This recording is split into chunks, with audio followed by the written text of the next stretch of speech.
Bonjour, bienvenue sur triathlonpourtous.net pour cette nouvelle vidéo où aujourd'hui je vais vous parler de récupération.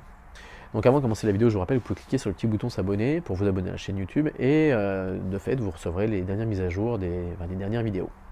Donc le sujet du jour, la récupération.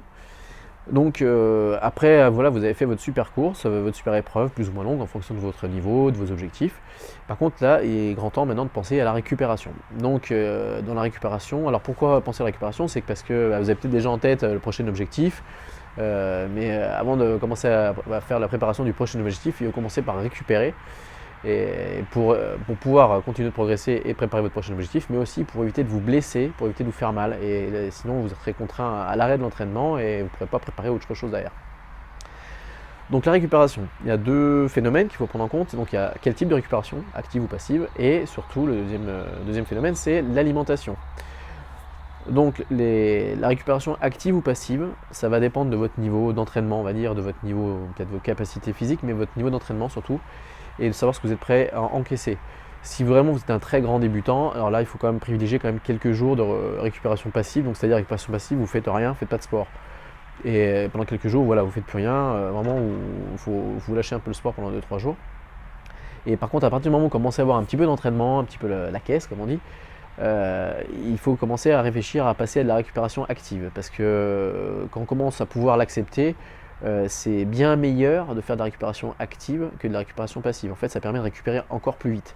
Parce que enfin, tout le monde le vérifie, moi-même je l'ai vérifié un grand nombre de fois, où une fois j'avais fait, pour un exemple, mais une fois j'avais fait une distance assez importante, et du coup, suite à cette, excusez-moi, suite à cette course, j'étais vraiment, le lendemain j'étais vraiment fatigué, mais fatigué, donc du coup j'avais décidé de rien faire, et le deuxième jour pareil, j'étais toujours pas bien, alors je vais toujours rien faire.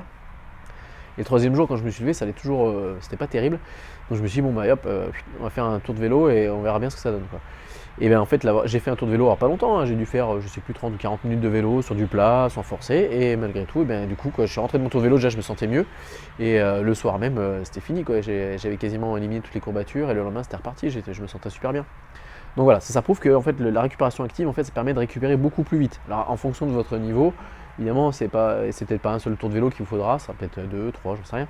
Mais c'est mieux de récupérer de manière active que de rester assis dans son canapé sans rien faire. En général, ça se passe beaucoup mieux, ça permet de récupérer beaucoup plus vite, d'éliminer beaucoup plus vite les déchets qui restent dans les fibres musculaires. Donc voilà, une fois que vous avez choisi ce que vous préférez, active, passive, en fonction de votre niveau, il faut penser aussi à l'alimentation. Donc c'est un facteur hyper important pour la récupération. Donc déjà, juste à l'arrivée de votre course, si vous pouvez, c'est essayer de prendre, surtout quand on fait des courses d'endurance, en fait on va utiliser des glucides mais aussi beaucoup de lipides. Et dans le corps, on a beaucoup de lipides dans le corps, donc on utilise ça quand on fait des grandes courses d'endurance. Et en fait, le lipide va être fourni par tout un tas de choses, mais notamment aussi par le foie.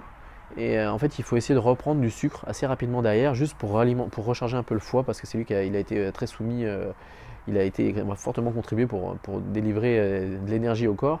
Donc recharger un petit peu en sucre pour aider le foie à repartir un peu mieux. D'une part, ça c'est juste après la course. Donc par exemple un truc sucré, moi un truc que je trouve qui passe bien, j'avais eu ça d'un conseil d'un très grand entraîneur cycliste. En fait, prendre de la compote.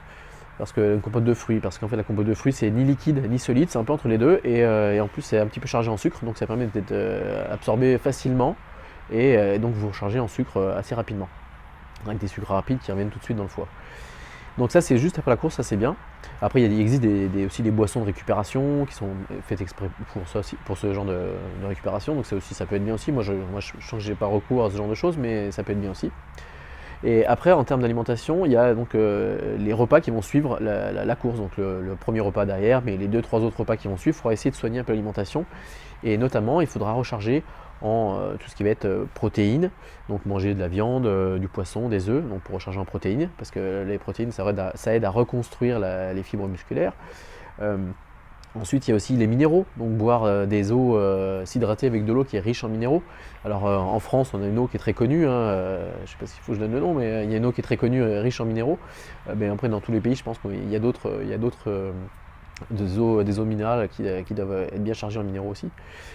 Donc ensuite, j'ai les protéines, les minéraux, il y a les vitamines, très important. Donc là, là, vous pouvez vous gaver de légumes, de fruits, ça c'est très bon pour les vitamines. Donc là, vous pouvez y aller, ça ne fait pas grossir, vous pouvez y aller comme vous voulez. Et par contre, ça vous rapporte des fibres et des vitamines en pagaille, donc ça, on peut y aller. Et qu'est-ce qu'il y avait d'autre, je voulais vous dire aussi. Ah, un autre point qui est bien aussi pour éliminer les déchets, c'est par exemple, ça dépend si vous aimez ou pas, mais le thé, c'est un super truc pour éliminer les déchets. Alors faites attention, si vous buvez vraiment trop de thé dans la journée, enfin après ça dépend, il ne faut pas en boire 1,5 litre dans la journée, mais si vous buvez vraiment trop de thé, ça a tendance à éliminer le fer. Donc il faut prendre soit des compléments alimentaires avec du fer, soit manger des choses qui sont chargées en fer. Mais le thé, par contre, ça permet d'éliminer très rapidement les déchets. Alors, par exemple, vous allez le voir, par exemple, après une compétition, vous avez fait beaucoup d'efforts, vous allez voir tout de suite que vous allez avoir une urine qui va être assez foncée, jaune très foncé, parce que vous avez beaucoup de déchets qui sont en train de s'éliminer, donc ça part dans les urines. Si vous prenez du thé, vous allez voir, le thé c'est diurétique, ça élimine rapidement les déchets. Et buvez du thé, vous allez voir qu'au lieu d'avoir des urines jaunes et foncées pendant 4 jours, vous allez voir au bout d'une journée et demie, les urines redeviennent presque blanches et vous allez voir que vous avez éliminé beaucoup de déchets. Donc le thé, c'est une super chose pour éliminer les déchets. Voilà. Donc on récapitule la récupération active ou passive. Donc déjà, c'est à vous de voir en fonction de votre niveau, en fonction de votre état. Et ensuite, soigner l'alimentation, donc le facteur très important. Vous pensez protéines, vitamines, minéraux, voilà, il faut penser à ces choses-là. Et donc le thé, ça c'est un petit plus, mais c'est pour éliminer plus vite. Donc j'espère que cette vidéo vous a plu. Si c'est le cas, vous pouvez cliquer sur j'aime en dessous, vous pouvez me laisser vos commentaires, vous pouvez partager la vidéo. Vous pouvez également vous abonner à la newsletter avec le lien qui apparaît dans le coin. Si sur un smartphone, c'est le petit i qui est en haut à gauche, et sur un ordinateur, vous avez des liens qui sont sur le côté, pour recevoir la newsletter du blog et ainsi être informé de tous les articles et les vidéos qui sont mis en ligne. Et en plus, vous aurez 2 petits bonus, un guide avec les 5 clés essentielles pour une progression efficace sans se blesser, et une vidéo où je partage avec vous les 2 facteurs essentiels pour ne pas stagner sur un niveau et continuer de progresser. Voilà, bon entraînement, bonne récupération si c'est le cas, et à bientôt pour une prochaine vidéo. Salut!